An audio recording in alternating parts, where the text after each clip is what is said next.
একটা সফটওয়্যার যেটা আসলে মানে আমার বিভিন্ন রকম প্রেজেন্টেশন দিয়ে আমার ডিল করে। সেটা দিয়ে আমি অনেক কিছু করতে পারি। লাইক আমি একটা অ্যাডভার্টাইজ বানাইতে যাচ্ছি। ঠিক আছে? কিংবা আমি একটা প্রেজেন্টেশন করতে যাচ্ছি যে ক্যারেন ওয়েব কি জিনিস? এটা একটা কম্পিউটার ট্রেনিং সেন্টার। হ্যাঁ?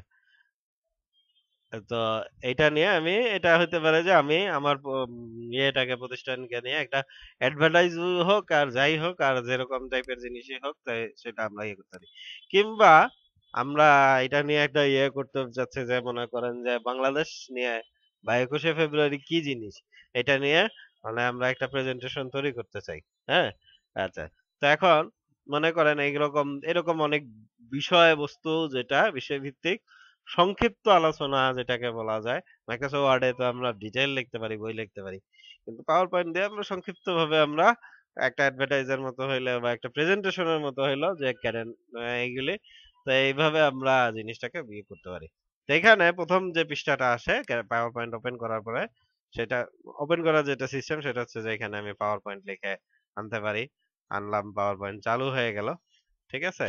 আমি সিম্পলি এটা ইয়ে করতে পারতেছি। তারপরে এখানে প্রথম যে পৃষ্ঠাটা আসে এটাকে বলে ফ্রন্ট পেজ। ফ্রন্ট পেজের মধ্যে আমরা আমাদের টাইটেল যেটা থাকে যে ক্যাডেন ওয়েব এবং সাবটাইটেল অথবা অথরের নাম।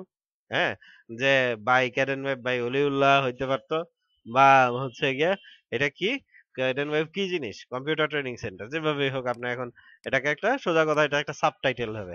ঠিক আছে? যে 21শে ফেব্রুয়ারি, কথার কথা 21শে ফেব্রুয়ারি লিখলাম এখানে। এখানে হচ্ছে গিয়ে মহান ভাষা দিবস, কথার কথা টাইটেল সাবটাইটেল হইতে পারে এরকম মহান ভাষা দিবস। ঠিক আছে, এক্সেট্রা এক্সেট্রা এক্সেট্রা। আচ্ছা, এখন আমি একটা নতুন স্লাইড তৈরি করতে চাচ্ছি। এখান থেকে আমরা বেসিক্যালি এভাবেই স্লাইড তৈরি করব। এখান থেকেও আমরা স্লাইড তৈরি করতে পারি এবং এখান থেকে অনেকগুলি স্লাইড অনেক রকম স্টাইল আমরা নিতে পারি। তবে আমি এত কনফিউশনের মধ্যে যাইতে চাই না। আমি পরবর্তী যত স্লাইড আছে নিউ স্লাইড ইন করলেই রাইট বাটন চাপ দিয়ে এই যে স্লাইডটা আছে, যে স্লাইডটা আছে সেটাকে নিউ স্লাইড চেপে চেপে আমরা ইয়ে করতে পারি। ঠিক আছে? এরকম ভাবে আমরা নিউ স্লাইড দিয়ে ইয়ে করতে পারি। আমি 2 নম্বর স্লাইডের আগে আর একটা স্লাইড অ্যাড করতে মানে 2 নম্বর আগে একটা অ্যাড করতে চাই, তাহলে হচ্ছে গিয়ে প্রথম স্লাইডের উপরে ক্লিক করে নিউ স্লাইডে চাপ দিব। এইভাবে 1 2 3 এভাবে আমরা এই করতে পারি। ইন্ট্রোডাকশন।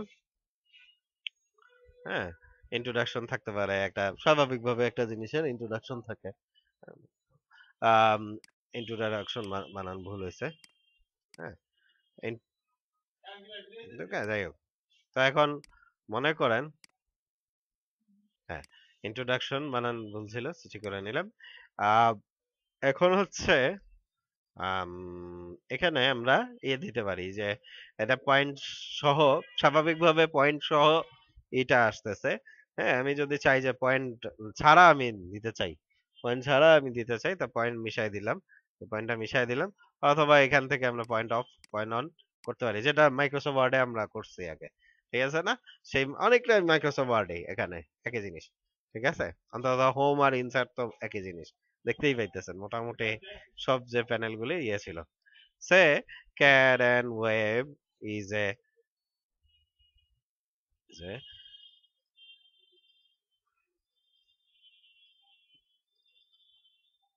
সেন্টার। এইভাবে আমরা যেটা করব এই নাম পুরা।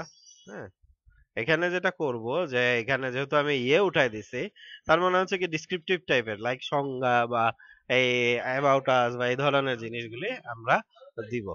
ঠিক আছে? ঠিক আছে, এই নাম পুরা। ঠিক আছে, তা নেক্সট স্লাইডে আমি ওখানে আর বেশি কিছু পেঁচাল পাততে চাই না। নেক্সট স্লাইডে আমরা এরকম দিয়ে যাচ্ছি যে আমাদের কোর্সেস। হ্যাঁ, কোর্সেস। এখানে আমরা এবার কিন্তু আমরা বুলেট সিস্টেমটা অফ করে দেই নাই, আমরা কিন্তু এভাবে লিখতেছি যে এমএস অফিস। হ্যাঁ, অফিস, তারপরে অটোক্যাড, হুম, ওয়েব ডিজাইন, হ্যাঁ, তারপরে জিআরএপিএইচ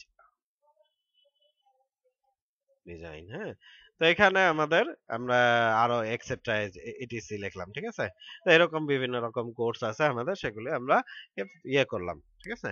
থার্ড আরেকটা পৃষ্ঠা আমি এখানে রাখছি, যেটাতে আমরা ইচ্ছা করলে আমি চাচ্ছি যে আমার লোগোটাকে এখানে পুশ করতে চাচ্ছি, যে আওয়ার লোগো। আমি এটা টাইটেল, এই যে উপরের অংশে আমরা কি থাকবে, এখানে হচ্ছে গিয়ে সচরাচর টাইটেল থাকে, আমি যা বলতে চাচ্ছিলাম যে আওয়ার লোগো।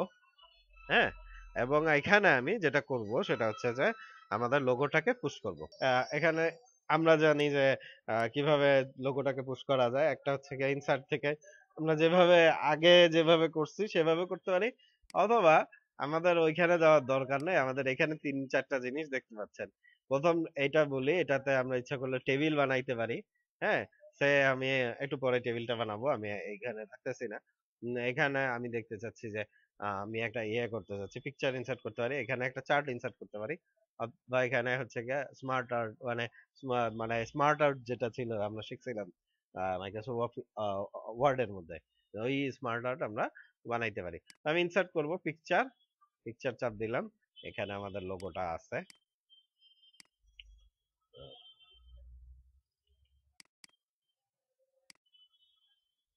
সে এটা হচ্ছে আমাদের লোগো, ইনসার্ট করলাম আমরা, এটা হচ্ছে গিয়ে আমাদের লোগো। হ্যাঁ, আচ্ছা। সো এখন নেক্সট নিউ স্লাইডে আমি আমাদের আমাদের কোর্স ফ্রি। হ্যাঁ, ফ্রি, ফ্রি। হ্যাঁ, তো আমি এখানে আমি একটা টেবিল বানাইতে চাচ্ছি, যে কি, সরি, আমি একটা টেবিল বানাইতে চাচ্ছি। কি হবে, যে আমি একটা 2 কলামের টেবিল, 5 কলামের রো, এরকম টাইপের কিছু, সরি 5 রো এর ইয়ে, আর 2 কলামের টেবিল আর কি। আর যাই হোক, কথা দেখতে পাচ্ছেন আপনারা, ঠিক আছে, সরি আমি ভুল করছি। 2 কলামের 2 কলাম আর 5 রো এর টেবিল, আসলে কথাটা এরকম। হ্যাঁ, ওকে, তো এখান থেকে আমরা অ্যাজ ইউজুয়াল আমরা এখান থেকে ডিজাইন করতে পারি।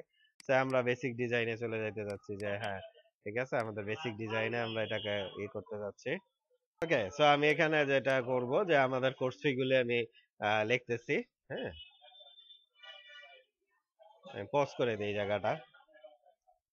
ওকে, আমি অনেকটা কোর্স ফি গুলো আমি লিখে নিয়ে আসছি। এখন আমি চাচ্ছি যে না, আমারও তো আর একটু কিছু কোর্স বাকি ছিল, এবং আমি আসলে গ্রাফিকের মানে কয়েকটা সেগমেন্টেশন করতে যাচ্ছি, যে গ্রাফিক ডিজাইনের মধ্যে আরো কয়েকটা কোর্স আমি ঢুকাইতে যাচ্ছি। তো আমি এখানে এখানে নিচে একটা রো বিলো আসলে আমি দিতে চাই, যে গ্রাফিক ডিজাইন শর্ট কোর্স। ঠিক আছে, এটা 1,000 টাকা। তো এখানে আমি এটা কিভাবে লিখবো, গ্রাফিক ডিজাইন শর্ট শর্ট। হ্যাঁ, ওকে, এখানে আমি ট্যাব দিয়ে 1,000 টাকা লিখে দিলাম। এভাবে আমরা খুব সিম্পল ভাবে আমরা করতে পারি, এবং ডিজাইনটা আমরা যেটা করার সেটা আমরা করতে পারতেছি। ঠিক আছে, এরপরে যে আমি এখানে কোনো একটা নিউ স্লাইড দিয়ে আমি চাইলাম ভিডিও দিতে চাই, এবং ভিডিওটা আমি একটা সিম্পল একটা ভিডিও দেই, যে আমাদের এখানে যে ভিডিওটা আছে, এখানে একটা এটা যদিও আসলে প্রাসঙ্গিক না, তারপরেও আমরা এটা একটা দিলাম আর কি, কথার কথা, যে এখানে আমাদের একটা ভিডিও আমি ইনসার্ট করতেছি। এখানে জিজ্ঞেস করতেছে যে ভিডিওটা কিভাবে প্লে হবে। আমি কি এটা অটোমেটিকলি মানে এই স্লাইডে চলে আসছে তখনই প্লে হবে নাকি না? তো আমি বললাম যে না, ঠিক আছে, তুমি এটা প্লে এখনই করো না, এটাকে আমি যখন ক্লিক করব ভিডিওটার উপরে, তখন এটা প্লে হবে। তখন এটা আমরা যেটা করতে পারি, যে এটা ভিডিওটাকে কোন সাইজে আমি ভিডিওটা চাই, যে এটা একটা, এখানে ভিডিওটাকে আমরা বসাই দিতে পারি। এখানে উইড হাইটটাকেও আমরা সেট করতে পারি। হ্যাঁ, আচ্ছা। এখন আমি স্লাইড শো দেখার জন্য আমাদের চাপতে হবে F5। F5 দিয়ে চাপলে আমরা যেটা দেখতে পাচ্ছি, যে একটা স্লাইড শো আসছে, এবং আমাদের খুব সিম্পলি এখানে আমরা এখন যদি ক্লিক করি, তাহলে দেখবেন যে ভিডিওটা চালু হয়ে গেছে। হ্যাঁ, ঠিক আছে, আচ্ছা। তো আমি এটা এই একটা করলাম, এন্ড অফ স্লাইড শো। এখন আমি একটু কাজ করব, আমি এই স্লাইডটাকে ডিলিট করে দিতে যাচ্ছি, কারণ আমার এটা দরকার নাই। ঠিক আছে, তো এখন আমি ডিজাইনের মধ্যে দিয়ে যাচ্ছি, যে সে আমি এখানে কিছু ডিজাইন করতে যাচ্ছি। সেটা হচ্ছে ডিজাইন ট্যাবটা। এখানে আমি সে এটা আমি নিলাম, একটা ডিজাইন নিলাম পছন্দ মতো, এখানে অনেকগুলি ডিজাইন আছে, সেখান থেকে আমি যে কোনো একটা ডিজাইন পিক করে নিলাম। সচরাচর যেটা হয়, যে কভার পেজ বা ফ্রন্ট পেজের ডিজাইনটা একটু কম থাকে, আর বাকি পেজগুলির ডিজাইন দেখেন, বাকি পেজগুলির থাকতে পারে। আবার কমন ডিজাইনও হইতে পারে, যে না, ঠিক আছে, সবগুলির একই রকম ডিজাইন। ঠিক আছে, যাই হোক, আমরা চেষ্টা করব যে এই যে মানে আমাদের কন্টেন্ট, যেমন এখানে আসলে লোগোটা খুব ভালোভাবে বসে নাই, এবং আরে অনেক অনেক কিছু ব্যাপার স্যাপার আছে, সেই জন্য আমরা সাদার মধ্যে দিয়েই যাওয়ার চেষ্টা করতেছি। আর এটা যাওয়া উচিত, মানে খুব কালারফুল জিনিস আমরা মানে সাধারণ প্রেজেন্টেশনে করব না। অ্যাডভার্টাইজ হইলে সেটা অন্য গল্প, কিন্তু আপনার সাধারণ প্রেজেন্টেশন, যেমন মনে করেন যে আপনি বাংলাদেশ নিয়ে বা 21শে ফেব্রুয়ারি নিয়ে প্রেজেন্টেশন করতেছেন, ওটা প্রচন্ড রকম কালারফুল, যেটা আমি দেখি যে অনেক ডিজাইনারে মানে অনেকে পাওয়ার পয়েন্ট প্রেজেন্টেশন করে। তো এটা আসলে খুব খারাপ একটা অভ্যাস যে আমরা এক একটা স্লাইডের মধ্যে এক একটা ডিজাইন আমরা দিচ্ছি। এই জিনিসটা আমি, যদি আপনি চান যে হ্যাঁ ঠিক আছে এটা আমি করতে চাই, তো সেটা করতে পারি আমি, কিন্তু ইচ্ছা করলে যে এই স্লাইডের জন্য আমি এই এই ডিজাইনটা অ্যাপ্লাই টু সিলেক্টেড সাইড, আমি কি হয়েছে যে আমি দ্বিতীয় যে স্লাইডটাতে এটা ইয়ে করতে পারি, কিন্তু এটা খুব খারাপ একটা অভ্যাস যে আমরা এইটা কাজ করতেছি। আমাদের উচিত যেটা সেটা হচ্ছে যে প্রত্যেকটারই একটা কমন ডিজাইন রাখা উচিত। আপনি বড় জোর ফ্রন্ট পেজটাকে বিভিন্ন রকম ডিজাইন করতে পারেন। আচ্ছা, এবার আসতেছি হচ্ছে গিয়ে যে আচ্ছা আমরা অ্যাপ্লাই টু অল স্লাইড দিব, আমি অ্যাপ্লাই টু অল স্লাইড, একই জিনিস আমি এভাবে আসতেছি, দেখতে পাচ্ছি। এখন আমরা এখান থেকে ব্যাকগ্রাউন্ড স্টাইল আমরা করতে পারি। আমি বিভিন্ন রকম হালকা ব্যাকগ্রাউন্ড স্টাইল এখানে দিতে পারি, যে এখানে বিভিন্ন রকম ব্যাকগ্রাউন্ড স্টাইল আছে, আপনার পছন্দ মতো হালকা আর অবশ্যই মধ্যে আমরা ইয়ে করব। এখানেও ওই apply to all slide, apply to single slide এটা করতে পারি আমরা ইচ্ছা করলে। ঠিক আছে, তো আমি হালকা কালার রাখলাম। ঠিক আছে, আমরা এখান থেকে ফন্টের কালার, বিভিন্ন রকম ফন্টের স্টাইলিং চেঞ্জ করতে পারি। ফন্ট শুধু না, আমরা সাথে দিয়ে যে যে এই যে মানে সেকেন্ডারি যে কালার গুলি সেগুলি আর কি আপনার এখান থেকে ইয়ে করা যায়। কারণ ফন্টের ফন্ট কোন মানে সবগুলির একসঙ্গে চেঞ্জ হবে। চেঞ্জ করলে একভাবে আমি কিন্তু হোম থেকে যে এই জায়গার ফন্টটা চেঞ্জ করে দিতে পারি, কিন্তু সেটা আমি না করে আমি জাস্ট এই যে ফন্টটা চেঞ্জ করে দিতে চাচ্ছি, এটা আমি চাচ্ছি না। আমি চাচ্ছি যে আসলে যা হবে তা আপনার মানে একসঙ্গে আমরা ইয়ে করতে পারি। ঠিক আছে, মানে এটা যেন জিনিসটা একসঙ্গে একসঙ্গে ইয়ে হয়। ওকে, নেক্সট আসতেছি হচ্ছে যে আমাদের এই কোর্সের স্পেসে আসলাম, এবং আমি একটা জিনিস চাচ্ছি যে একটার পর একটা আসলে আমি মাউসে ক্লিক করব এবং জিনিসটা আসবে। ঠিক আছে, সেটা হলে আমাদের জন্য ভালো হয়। সেটার জন্য আমাদের যেতে হবে অ্যানিমেশন ট্যাবে, এবং কাস্টম অ্যানিমেশনে আমরা চাপ দিব। এখানে আমি এখানেও একটা খেয়াল করার বিষয়, অনেকে করে গিয়ে কি একটা এইভাবে আসতেছে, একটা ওইভাবে আসতেছে, আরেকটা ওইভাবে আসতেছে, খুব খারাপ অভ্যাস। হ্যাঁ, আমরা চেষ্টা করব যে সব সময় একরকম ইফেক্ট ইউজ করার। যদি আমরা ইউজ করি পুরো স্লাইডের মধ্যে ইউজ করব। আমি এতটুকু বোঝানোর কোনো দরকার নাই যে আমি পাওয়ার পয়েন্ট পারি। ঠিক আছে, ঠিক আছে, তো এটা জিনিসটা আসলে খুব বাজে একটা জিনিস। তো আমি একটা একটা করে প্রত্যেকটাতে আমি হালকা হালকা হালকা করে অ্যানিমেশন দিতে পারি। হ্যাঁ, ওকে, আচ্ছা আচ্ছা। সো এখানে বিভিন্ন রকম, যেটাতে আমি অ্যাড ইফেক্ট দিয়ে এন্ট্রেন্স এন্ট্রেন্স ইফেক্ট দিচ্ছি, সেটা হচ্ছে ইয়ে। এখন যদি আমরা F5 চাপি, আমি দেখতে পাবো, বা F5 না দিয়ে আমি আসলে এই যে একটা করে ক্লিক করতেছি বা মাউসের অ্যারো চাপ দিতেছি, সে কিন্তু ইয়ে আছে। আমি এখন চাচ্ছি যে আমার যে লোগোটা একটু ড্রামাটিক এন্ট্রেন্স দেখ। ঠিক আছে, তো এখানে আমরা অনেক রকম ভাবে ই করতে পারি, যে আমি লোগোটাকে গ্রো অথবা শ্রিঙ্ক করতে পারি। ঠিক আছে, আমি এটা চাচ্ছি না, আমি ইচ্ছা করলে ইফেক্টটাকে রিমুভ করতে চাচ্ছি, রিমুভ করে দিতে পারি। আবার লোগোটাকে নিলাম, আমি মোশন পাল্টে যাইতে যাচ্ছি, যে আমি কি চাই যে নিচে থেকে এটা উপরে উঠুক, এরকম টাইপের কিছু। ঠিক আছে, অথবা আমি আম, মানে আমি এটাকে ডাইরেকশন চেঞ্জ করে দিই, মানে কোন দিক থেকে কোন দিক দিয়ে আসবে এটা আমরা চেঞ্জ করতে পারি, এবং প্লে দিলে দেখতে পাচ্ছেন যে লোগোটা এসে ভিতরের থেকে ঢুকতেছে। ঠিক আছে, মানে বাইরে থেকে এসে ঢুকতেছে। এভাবে কিন্তু আমরা বিভিন্ন রকম অ্যানিমেশন করতে পারি। আচ্ছা, তো এখানে গেল আমাদের এটা, এবং আমরা ইচ্ছা করলে প্রত্যেকটা স্লাইডে বিভিন্ন রকম ট্রানজাকশন ইফেক্ট দিতে পারি। ট্রানজাকশন ইফেক্টেও আবার একই কথাই বলবো যে 10টাতে 10 রকম ইফেক্ট দিয়েন না কাইন্ডলি। আমি যেটা ইফেক্ট ইউজ করব সেটা সবগুলিতেই ইউজ করা উচিত।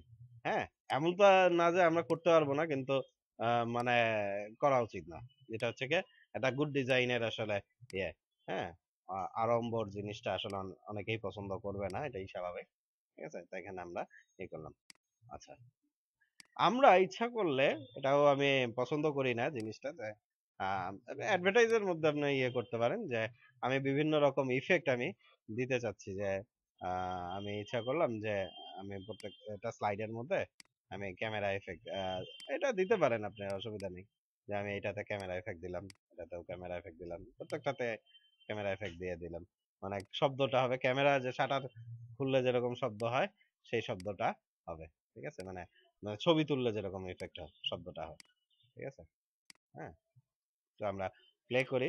প্রত্যেকটা স্লাইডের মধ্যে মানে আমি F5 দিয়ে এখন প্লে করতেছি, তাই আমি হ্যাঁ, ঠিক আছে। ওকে, সো এ হচ্ছে গিয়ে আমাদের আমি এটা অ্যানিমেশন আমার পছন্দ হয়নি, আমি রিমুভ করে দিতে যাচ্ছি, রিমুভ করে দিলাম। ওকে, লাস্ট ওয়ান আমি এখানে শেষ করে দিচ্ছি। আমি হ্যাঁ, আমি লাস্ট এখানেই শেষ করে দিচ্ছি, আমাদের আর খুব একটা বেশি দরকার নাই। একটা ইফেক্ট, সেটা হচ্ছে যে আমি চাচ্ছি যে আসলে জিনিসটা মাউসের ক্লিকে না হয়ে আমি একটা সার্টেন টাইমের পরে জিনিসগুলি হবে।